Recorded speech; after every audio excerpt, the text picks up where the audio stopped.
अच्छा जी। तो इस स्टेज पे आप लोगों ने क्या करना है कि जो सब्जेक्ट्स आपके तैयार हैं अ, उनके आप टेस्ट स्टार्ट कर दें। फॉर एग्जांपल अगर आपको लगता है कि आपका जो है वो इस्लामियात तैयार हो चुका है, ठीक है। एक स्टूडेंट का मैसेज आ रहा है कि क्लास ज्वाइन नहीं कर पा रहे वो, 1 मिनट।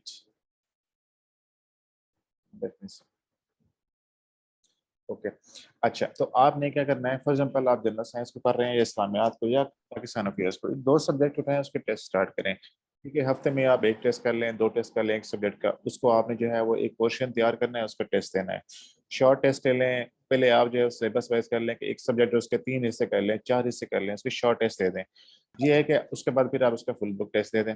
इससे क्या है कि एक तो आपकी जो है वो पेपर अटेम्प्टिंग ठीक होगी, दूसरी बात वो चीज़ें आपके हाथ से गुजरती हैं, जब आपके कलम से गुजरती हैं, हाथ से गुजरती है ना, वो आपको याद रहती हैं। और फिर आपको जो है वो पेपर के अंदर रिकॉल करना इतना मुश्किल नहीं होता। तो आपने टेस्ट भी लाजमी देने हैं, अपनी पेपर अटेम्प्टिंग भी ठीक करनी है, रिविजन भी करनी है। ठीक है, ये 3 चीज़ें। उसके बाद आपने जो सिलेबस है वो हर सब्जेक्ट का पूरा करना है। उसके बाद एक और चीज़ जो मैं आपको ऐड करना चाहूँगा वो ये है कि आप कुछ मैप्स ड्रॉ करें लाजमी तौर पर। जैसे पाकिस्तान का मैप है आपको लाना चाहिए, वर्ल्ड मैप है आपको आना चाहिए, एशिया का मैप है वो आपको लाजमी आना चाहिए। उसके अलावा अफगानिस्तान का, मतलब ये कि जो आपके करीब करीब इश्यूज हैं, अगर आपकी हिस्ट्री ऑफ यूएस है वो आपको आना चाहिए, अगर आपकी इंडो पाक हिस्ट्री है तो आपको जो है वो इंडिया का मैप आना चाहिए, पूरे सब कॉन्टिनेंट का आपको आना चाहिए। ठीक है, इस तरह के जो मैप्स हैं इंपॉर्टेंट वो आपको लाजमी आने चाहिए। उसके बाद कुछ आपने डायग्राम्स बनानी होती। अब देखें, मैंने लास्ट अटेम्प्ट में एक फार्मूला निकाला था। फार्मूला ये था कि सवाल कोई भी आएगा, कोई सवाल भी आएगा तो मैंने उसमें डायग्राम बनानी है, एक या दो लाजमी। मैं कोई मिसाल लेता हूँ एक। जब एक सवाल आया था कि what is capitalism and discuss it's relationship with democracy. ठीक है, ये सवाल था पॉलिटिकल साइंस में। अब मैंने जो है जब इस सवाल को उठाया तो उसमें मैंने क्या किया कि मैंने देखा कि इसमें दो चीज़ें हैं, एक कैपिटलिज्म है, एक डेमोक्रेसी है।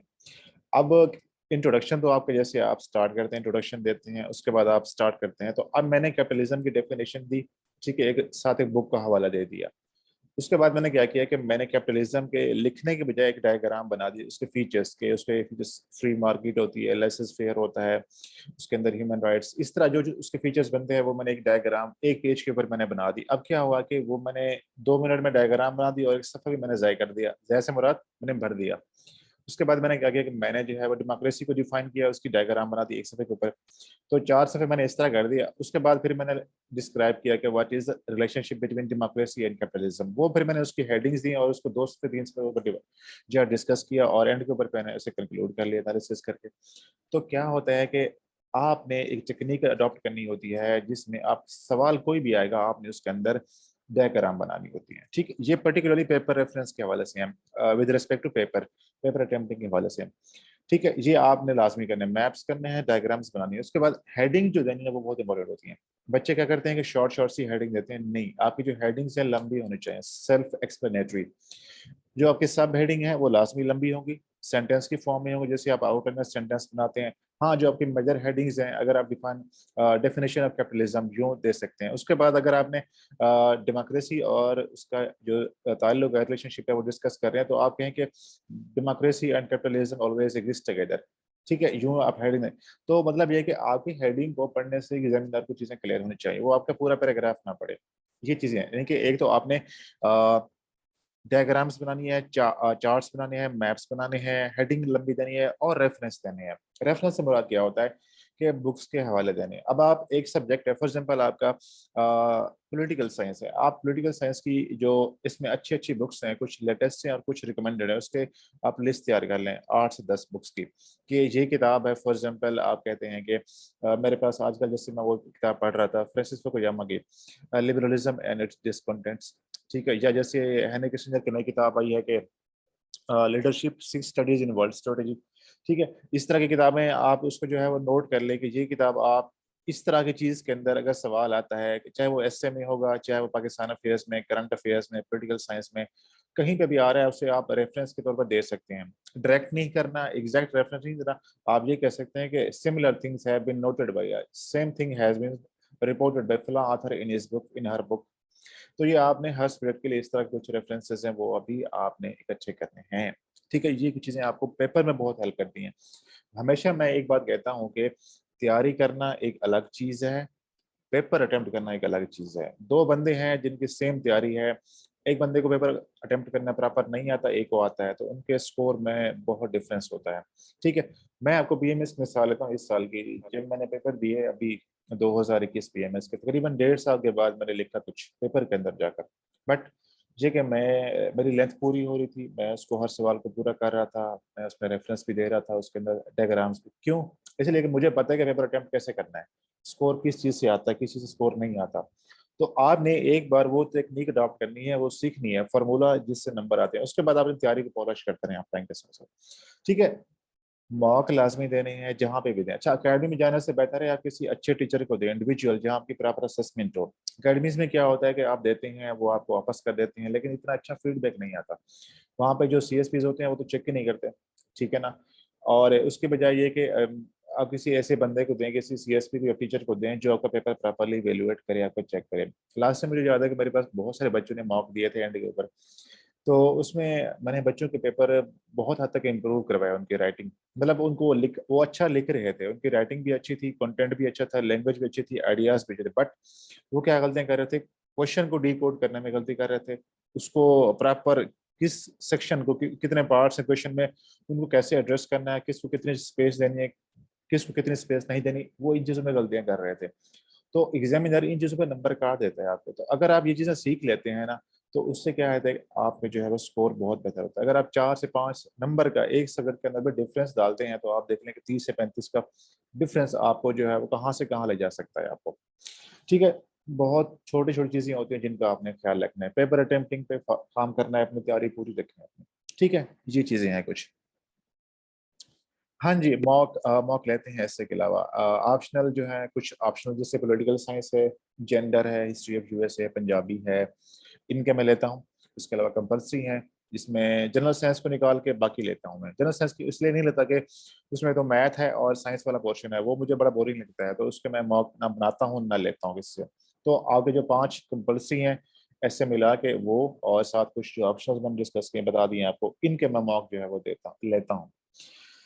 ठीक है, अब एक लड़की है मेरे पास, वो दे रही है तकरीबन, उसने पंजाबी के 3 टेस्ट दिए, उसके बाद जेंडर के 3 दिए, उसके बाद उसने फुल बुक पे जाना है। तो इस तरह उसके फिर बाकी सब्जेक्ट्स हैं वो उससे कर रही है, तो बच्चे काफी सारे कर रहे हैं दीदी मेरे साथ। जी, नहीं तक आपको समझ आ गई ये बात? कोई और चीज इसमें अगर निदा रहती हो, कल आपने ये सवाल किया तो आप मुझे बता दें प्लीज। मैं आपके सवाल देख लेता हूँ। अच्छा जी, इंशाल्लाह इंशाल्लाह लोकेशन हो जाएगी, दुआ करते रहे हैं सर। हाँ जी, लास्ट टाइम दे दी थी मैंने डायग्राम। उसको एक्सप्लेन के बना है या नेक्स्ट? नहीं यार, उसको नेक्स्ट करने की निदा, उसको एक्सप्लेन करने की जरूरत नहीं है। हाँ, आप ये कर सकते हैं कि उसके नीचे फिगर नंबर 1, डायग्राम नंबर 1, या चार्ट या मैप नंबर 1, ये चीजें आप लिखना चाहे तो लिख सकते हैं। ये लिखने के बाद आप उसके आगे लिख दें कि map of south Asia, map of Pakistan, या मैप ऑफ सब continent, map of history USA, map of USA. ये चीजें आप अगर आप लिखना चाहें तो आप लिख सकते हैं। डायग्राम का नाम देना चाहें चीजें से, लेकिन उसको एक्सप्लेन नहीं करना आपने उसके अंदर, क्योंकि डायग्राम का मकसद यही है कि कम टाइम के अंदर जो चीजें ज्यादा हैं वो आप स्पेस के अंदर कवर कर लें। फैक्ट बुक में नोट, हाँ जी, उसके में नोट कर लेंगे। हाँ, ये मैं अभी फैक्ट बुक की तरफ भी आता हूँ, हमारा जो डायग्राम, सॉरी, जो थीम्स वाला डिस्कशन है वो उस पर होगी। अच्छा सर, जितनी भी तैयारी करने हैं फिर भी ब्लैंक फीलिंग होती है, आती है, बिल्कुल आती है, ये नेचुरल होता है, क्योंकि आप इतना तैयार कर चुके होते हैं कि आपको लगता है कि आपने जो है वो कुछ भी नहीं पढ़ा। ठीक है, इवन जब आप लास्ट स्टेज होती है तो ऐसा लगता है यार आपको कुछ भी नहीं आता और पेपर आप ना दें, तो ये फीलिंग्स आती हैं, ये चीज़ें महसूस होती हैं। बट आपने इन चीज़ों से परेशान नहीं होना कभी, इससे जो है वो फिक्रमंद नहीं होना। ये नेचुरल होती है, क्योंकि इस एग्जाम में आप इतना पढ़ रहे होते हैं डेली बेस पे, वीकली बेस पे, मंथली बेस पे, तो वो चीज़ें जो है वो माइंड में नहीं रहती हैं, मेमोरी का हिस्सा नहीं बन पाती। तो उसका एक हल ये होता है कि आप उनको रिवाइज करते हैं बार बार, आप अपने मेमोरी का हिस्सा बनाए, ताकि फिर वो आपको जो है वो याद रह जाती हैं। ठीक है, तो आप कम पढ़ लें लेकिन अच्छा पढ़ लें, और जो अच्छा पढ़ें उसे रिवाइज करें, उसे याद करें, ठीक है ना। लेकिन अगर आपने एक किताब पढ़ ली है लेकिन आपको ये नहीं पता कि वो कहाँ पे कोट हो सकती है, उसमें क्या डिस्कस किया जा रहा है, तो फिर उसमें फायदा नहीं है। ठीक है, कहीं से कोई अच्छी चीज़ मिलती है उसे आप नोट कर लें, कोई कोटेशंस वगैरह, रेफरेंस वगैरह, ये आपको सारी चीज़ें जो है वो उसमें आपको हेल्प कर रही होती हैं। ठीक है, हम एक स्पेशल क्लास रखते हैं यार इस पे, मुझे लगता है कि ये टाइम कम है इसके लिए, पेपर अटेम्प्टिंग और तैयारी पे और इस पे, तो हम इस पे क्लास स्पेसिफिक रख लेंगे। लेकिन अभी हम बात करते हैं आपके जो है वो डेटा कलेक्शन वगैरह के ऊपर। ठीक है, अच्छा जी। मैं अभी स्क्रीन शेयर करता हूँ, फिर हम उस पर बात करते हैं। अच्छा जी, ये मैंने आपके सामने जो है वो स्क्रीन शेयर कर दी है। आई होप ये शो हो रही है। आप देखें, जो हमारे आज की डिस्कशन है वो इस चीज़ पे है कि डेटा कलेक्शन कैसे करनी है, अपने रेफरेंसेस कैसे इकट्ठे करने हैं, सोर्सेज वगैरह, ठीक है, ऐसे कैसे तैयार करने हैं, एक टॉपिक को या एक थीम को या एक एरिया को किस तरह अच्छे से तैयार करें कि उसके अंदर आप जो है वो बस प्रॉपर रेफरेंसेस भी हों, कोटेशंस भी हों, बुक्स भी हों, और उसके अंदर एग्जाम्पल के स्टडी सारा कुछ हो। ठीक है। सबसे पहली चीज़ जो आप लोगों ने करनी है वो ये है कि अभी आप लोग जो है वो फुल लेंथ, यानी कि हमें तकरीबन जो है 5 तारीख से हमने सेशन स्टार्ट किया, तो आज 20 तारीख, 19 तारीख है। लाइक हमें तकरीबन हमने 12 क्लासें की हैं, और 12 क्लासों के बाद आपने 3 फुल लेंथ ऐसे भी कर लिए हैं, बाकी आपके अगले दिनों में हो जाएंगे। और इस स्टेज पे आप इस काबिल हैं कि हर तरह का ऐसे कर सकते हैं। एंड और आर वाले ऐसे वो हम इंशाल्लाह अगले वीक में करेंगे। बाकी आप आर्गुमेंटेटिव ऐसे भी कर सकते हैं, डिस्क्रिप्टिव ऐसे भी कर सकते हैं। आपको फुल लेंथ ऐसे लिखना भी आता है, आउटलाइन बनानी भी आती है, किसी टॉपिक को डिकोड करना भी आता है, उससे कंस्ट्रक्ट कैसे करना है, डीकंस्ट्रक्ट कैसे करना है, चलाना कैसे, ऐसे को सारा कुछ आपको इस स्टेज पे आता है। ठीक है। अभी मैं आपको कुछ ऐसे जो पास्ट पेपर्स हैं वहां से प्रैक्टिस कराऊंगा, और उसके बाद जो कुछ एक्सपेक्टेड एक या दो होंगे एरियाज वहां से भी आपको करवाऊंगा। लेकिन अब आपने जब सेशन से आप जाएंगे, इस सेशन के बाद आप लोगों ने अपनी तैयारी ऐसे की कैसे कंटिन्यू करनी है, वो बहुत इंपॉर्टेंट चीज है। ठीक है। ये टॉपिक मैं आज इसलिए डिस्कस कर रहा हूँ कि बच्चे इसकी डिमांड कर रहे थे बार बार। ठीक है, अदरवाइज मेरा प्लान था कि आज मैं और वाले ऐसे पे डिस्कस करूँ, बट मुझे लगा कि इसको हम डिस्कस कर लेते हैं, इसलिए आज ये किया है। अब आपने जब सेशन से आप जाएंगे, उसके बाद आपने ये करना है कि एक लिस्ट बनानी है अपने टॉपिक्स की। पास्ट पेपर 10 साल अगर आप उठाएं तो उसके अंदर आपको कुछ मेजर एरियाज, थीम्स नजर आते हैं। लाइक डेमोक्रेसी है, वुमेन पे है, फेमिनिज्म पे है, जेंडर इक्वलिटी पे आता है, क्लाइमेट चेंज पे आती हैं, ग्लोबल वार्मिंग पे आता है, सोशल इश्यूज आते हैं, ह्यूमन डेवलपमेंट आती है, इकोनॉमिक इश्यूज आते हैं, फॉरेन पॉलिसी पे आता है, पॉलिटिक्स पे, लॉ पे, ठीक है, रूल ऑफ लॉ के ऊपर आते हैं, फॉरेन पॉलिसी, डिजास्टर मैनेजमेंट हो गया, जियो इकोनॉमिक्स नया टॉपिक है, उसके अलावा आर्टिफिशियल इंटेलिजेंस नया टॉपिक है, टेक्नोलॉजी, सोशल मीडिया, मीडिया, इससे रिलेवेंट आपको टॉपिक्स मिलते हैं। ये कुछ ब्रॉड एरियाज हैं। अब आपने क्या करना है कि तकरीबन 8 से 10 ऐसे एरियाज निकालने हैं जिसमें आप इंटरेस्ट है। ठीक है ना। वैसे लिस्ट तो बहुत लंबी हो जाएगी, लेकिन आपने जो है वो 8 से 10 के करीब वो एरियाज निकालने हैं जिसमें आप बड़ा आसान फील करते हैं। मैं मिसाल लूँ तो मुझे फेमिनिज्म, जेंडर इक्वलिटी, इस तरह के टॉपिक्स वुमेन पे जो है वो अच्छा लगता है पढ़ना भी और लिखना बोलना भी। तो आपने अपने इंटरेस्ट के अकॉर्डिंग जो है वो कुछ एरियाज आइडेंटिफाई करने हैं, पहले लिस्ट बना लेनी है 8 से 10। उसमें वुमेन का अगर आता है वो आ जाएगा, गवर्नेंस पे आता है तो वो आ जाएगा, ह्यूमन डेवलपमेंट पे आता है तो वो आ जाएगा, इकोनॉमी से रिलेवेंट है तो वो आ जाएगा, देन उसमें अगर टेक्नोलॉजी से रिलेवेंट है तो वो आ जाएगा। जब आप ये लिस्ट बना लेंगे उसके बाद आपने क्या करना है, फॉर एग्जाम्पल हम ये समझते हैं कि आपने जो है वो वुमेन जेंडर पे जो है वो थीम उठाया है। अब आपने थीम वाइज तैयारी करनी है। उसके बाद एक हफ्ता लें, 6 5 6 दिन आप उस थीम के ऊपर जो है वो रिसर्च करें। उसमें आपने बुक्स जितनी आपको मिल जाती हैं अच्छी अच्छी वो नोट कर लें अपने पास। उसके अलावा एज ए रेफरेंस कोटेशंस को अच्छे नजर आते हैं या आपको मिल जाते हैं नेट से, या ढूंढ लें उसको, वो नोट कर लें, उसमें से 4 5 इंपॉर्टेंट। देन उसके बाद आप ये देखेंगे उसके ऊपर डेटा, जो उसमें सोर्सेज हैं, सोर्सेज से मुराद ये है कि किसी इदारे की रिपोर्ट है, कोई फैक्ट्स वगैरह हैं, कोई उसके अंदर डायग्राम्स बनी है, वहां से डेटा लिया गया है, कोई फाइंडिंग्स हैं, ठीक है, एनालिसिस हैं, वो चीजें आप निकाल लें। ठीक है, यानी कि आपने एक थीम के अंदर जब एक थीम तैयार करेंगे उसकी रिसर्च करेंगे, उसमें आपने डेटा निकालना है, रेफरेंसेस निकालने हैं, बुक्स के हवाले निकालने हैं, केस स्टडीज निकालनी है, एग्जांपल्स निकालनी है, फैक्ट्स वगैरह निकालने हैं। साथ उसमें किसी इदारे की रिपोर्ट का हवाला आ रहा है तो वो भी आपने निकालना है। प्लस आपने ये करना है कि उस टॉपिक को हर पॉसिबल वे में तैयार करना है। लेकिन आप पास पेपर से भी देख सकते हैं कि ये टॉपिक इस डायमेंशन से आ चुका है। फिर आपने ये देखना है कि इस साल इस टॉपिक से मुतल्लिक क्या चल रहा है दुनिया में, पाकिस्तान में, वो आपने एक्सपेक्ट करना है, फोर सी करना है आपने उसको, और फिर उसके अकॉर्डिंग आपने उस डायमेंशंस में तैयार करना है उसको। फॉर एग्जांपल अगर हम कहते हैं कि जेंडर है, तो इस पे हम ये कह सकते हैं कि पाकिस्तान में इस टाइम ट्रांसजेंडर के हवाले से डिबेट चल रही है कि लॉ पास हुआ है। ठीक है, उसके अलावा रेप्स के हवाले से होता है, सेक्सुअल हरासमेंट के हवाले से इशू चलते हैं। देन आप देखें कि उसमें पाकिस्तान में जो वुमेन वायलेंस है उसके हवाले से इशू होते हैं, पॉलिटिक्स के हवाले से चलते हैं। तो आपने ये चीज़ें देखनी है कि इस पे आप इन एरियाज को कहाँ कहाँ से किस किस पॉसिबल वे से तैयार कर सकते हैं। जब आप उसको तैयार कर लेंगे, उसमें डेटा सारा इकट्ठा कर लेंगे, तो 6-7 दिन में मेरे ख्याल से एक टॉपिक बड़े अच्छे से तैयार, अगर आप दिन में 1 या 2 घंटा भी देना, बड़े अच्छे से तैयार हो सकता है। जब आप 6 दिन के बाद तैयार करके उसके बाद आपने टॉपिक किसी सर से, मेरे से पढ़ना है तो मेरे से ले सकते हैं, किसी और से तैयारी करें उनसे टॉपिक ले लें उस थीम के ऊपर कि सर मुझे इस थीम के ऊपर कोई टॉपिक मुश्किल से बना के दें। ठीक है, आप उस टॉपिक को लें, टाइटल को लें और उसके ऊपर ऐसे लिखें और फिर उसको चेक कराएं। हफ्ते में एक ऐसे लाजमी करना है आप लोगों ने। फिर अगले हफ्ते आप एक और थीम उठाएंगे, ठीक है, उसको उठाएं और उसके ऊपर रिसर्च करें, तैयार करें और फिर उसको जो है वो आपने करना है। ठीक है जी। आप इसी तरह अगर आप 8 से 10 से ऊपर जाना चाहें वो भी कर सकते हैं। अगर आप इस तरह थीम तैयार कर लेते हैं ना, तो देन मेरे ख्याल से टॉपिक उन एरियाज में से, उन मेजर एरियाज में से किसी तरह टॉपिक भी आएगा ना, फिर आपको मुश्किल नहीं होगी।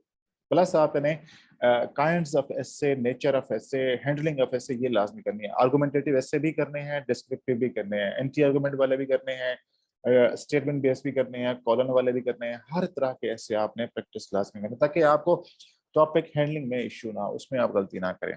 ठीक है, ये तो है आपके थीम के हवाले से तैयारी करने का स्टाइल। अब हम देखते हैं कि आप डेटा वगैरह, सोर्सेज वगैरह, रेफरेंसेस कहाँ से तैयार कर सकते हैं। देखें, जो क्रेडिबल सोर्सेज हैं वो बहुत इंपॉर्टेंट होते हैं। ठीक है, एक चीज हमेशा आपने याद रखनी है कि एग्जामिनर एस्से के अंदर अगर किसी को मार्क्स देता है तो वो उससे कंटेंट की बेस पे देता है। ठीक है ना। अगर किसी बंदे का स्ट्रक्चर ठीक है, जैसे आप लोगों का ठीक हो चुका है, लैंग्वेज भी ठीक है, लेकिन जो उसका कंटेंट है वो नॉर्मल से एवरेज है, तो वो 40 नंबर ले लेगा। ठीक है, मेरे उस्ताद हैं वो हमेशा एक बात कहते थे कि यार अगर किसी के 50 से नीचे नंबर आते हैं ना एस्से के अंदर, तो वो तुक्का होता है। तो सर की बात मुझे बड़ी हंसी आती थी। ठीक है ना। तो लेकिन अब मुझे इतना एक्सपीरियंस करने के बाद ये अंदाजा हुआ कि सर बिल्कुल ठीक कहते थे। और आप देखते हैं कि मेजोरिटी जो है वो 40 नंबर होता है इनका। टॉप 20, टॉप 30 उठा लें, शायद ही 1 या 2 लोग हैं जिसके 40, 41, 42 होंगे, इससे ज्यादा होंगे। ठीक है, तो आपके ऐसे पास हो जाएगा अगर आपका कंटेंट एवरेज है। लेकिन अगर आपका कंटेंट एक्स्ट्रॉर्डिनरी है, अच्छी क्वालिटी का है, लेटेस्ट है, आपने उसको अपडेट किया हुआ है, तो उससे क्या है कि फिर आपको उसमें अच्छे मार्क्स आते हैं। ठीक है, मैं इसकी तरफ आता हूँ असदुल्ला। अच्छा, अब आपने तैयार कहाँ कहाँ से करना है, रिपोर्ट्स कौन कौन सी, रेफरेंसेस कौन कौन सी आप तैयार कर सकते हैं। कोशिश करनी है कि इकोनॉमिक सर्वे को पाकिस्तान का आता है वहां से आप तैयार करें। जो पाकिस्तान का इकोनॉमिक सर्वे आता है वो तकरीबन जून में, मई जून जून में आपका एंड हो रहा था तब आता है।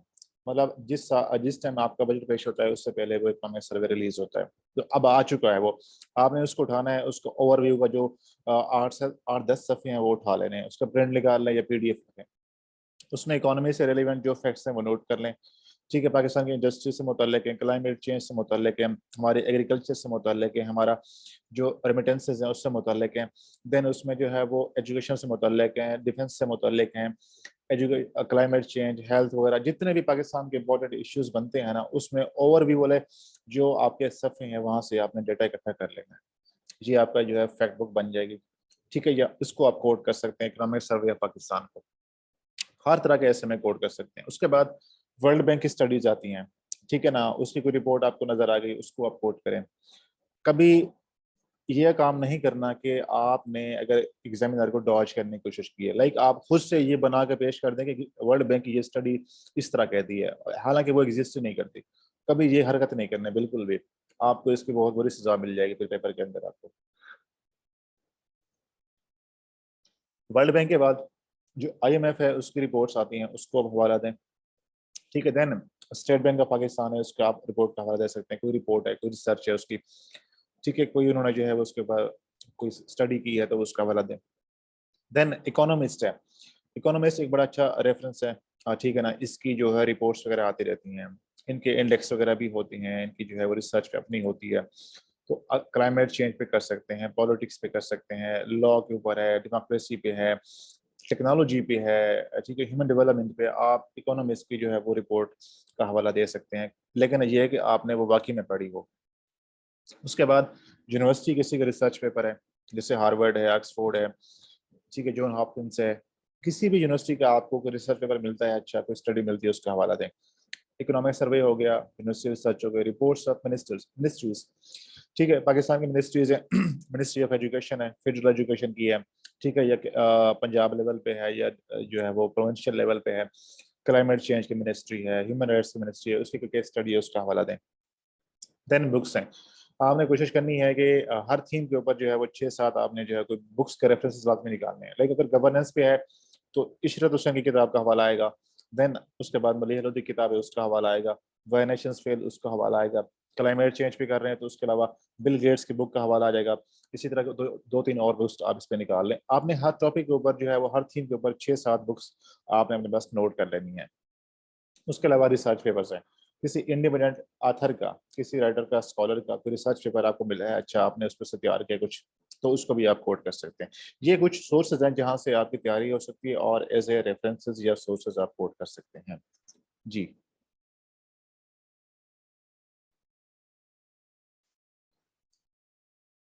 सुहेल, इसकी बड़ी सजा मिलती है, फिर अगले साल आपको जाना पड़ेगा, ठीक है ना।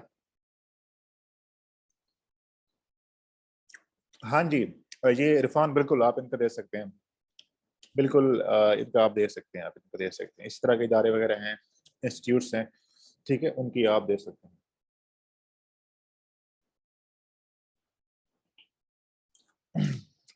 अच्छा, ये असदुल्ला ने सवाल किया है कि how many hours each day to study a theme and how many days. देखें असदुल्ला, ये डिपेंड करता है, ये बड़ा सब्जेक्टिव सवाल है। आपको 5 दिन भी लग सकते हैं, 3 दिन भी लग सकते हैं। हो सकता है आप दिन में 4 घंटे तैयार कर रहे हैं उस थीम को, हो सकता है 5 घंटे लगा रहे हो, 2 घंटे लगा रहे हो। जैसे आपको लगता है कि उस टॉपिक के ऊपर आपकी रिसर्च अच्छी हो चुकी है, चाहे 4 दिन में, 5 दिन में, दिन में 1 घंटे लगाने से, 2 घंटे लगाने से, आप अपने मर्जी के अकॉर्डिंग, अपने टाइम, अपने अवेलेबिलिटी, अपने शेड्यूल के अकॉर्डिंग टाइम को एडजस्ट करें। जब आपका टॉपिक तैयार हो जाए, रेफरेंस प्रॉपर तैयार हो जाए, उसके बाद उस टॉपिक के ऊपर टॉपिक लें, एक उस थीम के ऊपर किसी उस्ताद से एक्सपेक्टेड टॉपिक लें, मुश्किल से आसान टॉपिक नहीं लेना, मुश्किल टॉपिक लें और उसके ऊपर ऐसे लिखें और उसको चेक करवाएं। ये क्या भेजा है आपने हारिस?